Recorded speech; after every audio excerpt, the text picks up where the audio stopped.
और रिश्तेदारों की चिंता मत करिए, वो तो कहते रहते हैं शादी के लिए, वो जानबूझ के कहते हैं, खुद शादीशुदा है ना,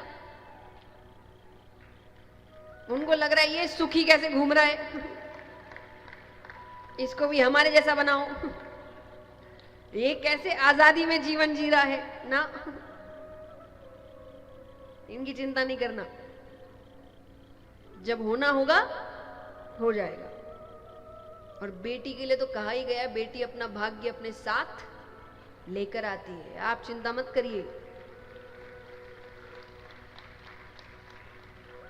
आप काबिल बनाइए, और काबिल का मतलब मैं यहां सिर्फ पैसे में नहीं कहती, काबिल का मतलब होता है संस्कारों में काबिल बनाए।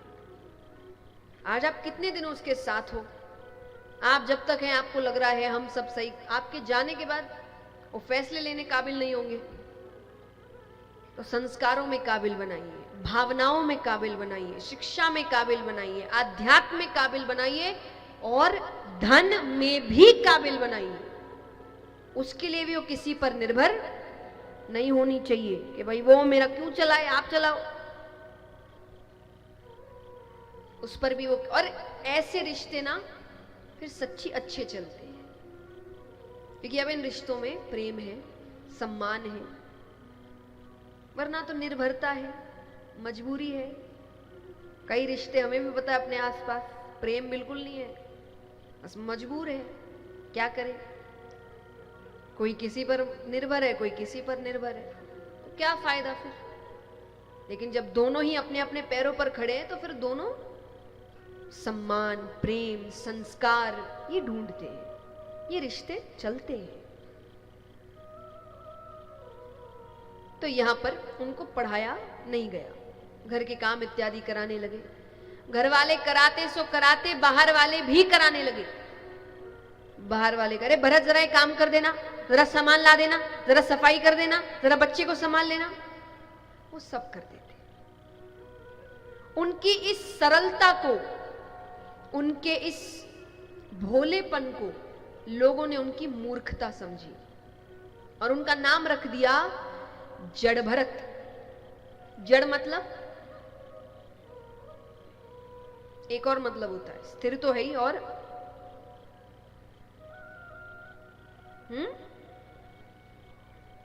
जोर से बोलो ना, स्थिर।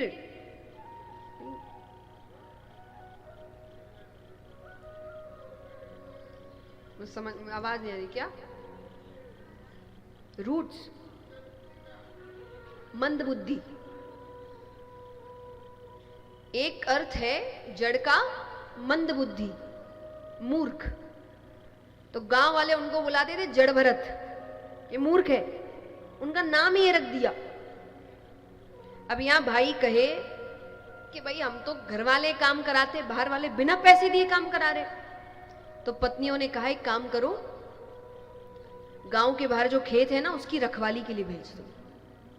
अरे वो कहे वहां ना खाने की कोई व्यवस्था है, ना रहने की जगह है, रोज रोज कौन भोजन पहुंचाएगा, एक दो दिन पहुंचाएंगे फिर बंद कर देंगे, अपने आप कुछ इंतजाम कर लेगा।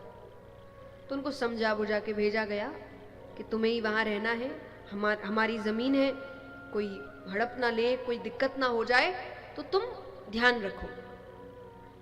चले गए, एक दो दिन भोजन आया फिर बंद हो गया। अब कई दिनों से भरत जी ने कुछ नहीं खाया। उसी खेत के ठीक बगल में एक प्राचीन माता भद्रकाली का मंदिर था।